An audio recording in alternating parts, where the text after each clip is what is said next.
to tackle crisis? What would a leader need to do? Well,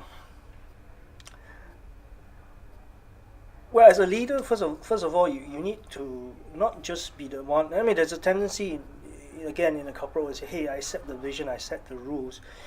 You all just follow me, and I'm the hero of the day." But really, to me, a true leader is really to how they understand the circumstance that is forcing their company to be in that state, or to recognize their weakness and failures, and more importantly, take the effort to find ways to overcome it. And it's not really something that, as a leader, you can have the solution all the time. It could be your team, it could be your how do you bring the team together to recognize the reality in which they are facing, and recognize that everyone, including the guy in the toilet, doing the sanitary, the janitors, they are the ones that recognize that they have a role to play to make a difference in how the organization would sail through or would survive this crisis.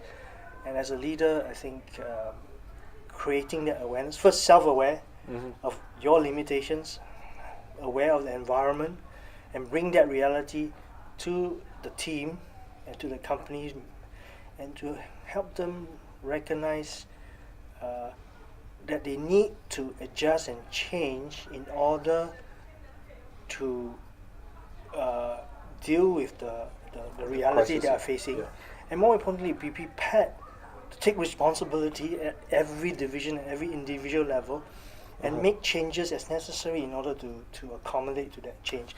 It's not easy, but that is what true leadership is all about. So you talk about being in the position to take responsibility. I think it's quite crucial, because that way you make your followers feel safe. Yeah. How important is the word humility, especially in a situation of crisis? Well, humility begins is when you recognize that you can be wrong. You can be wrong, and you don't have the power to solve all the problems. But it's also recognizing that, hey, I can listen to some other people's views, and they may make more sense than me.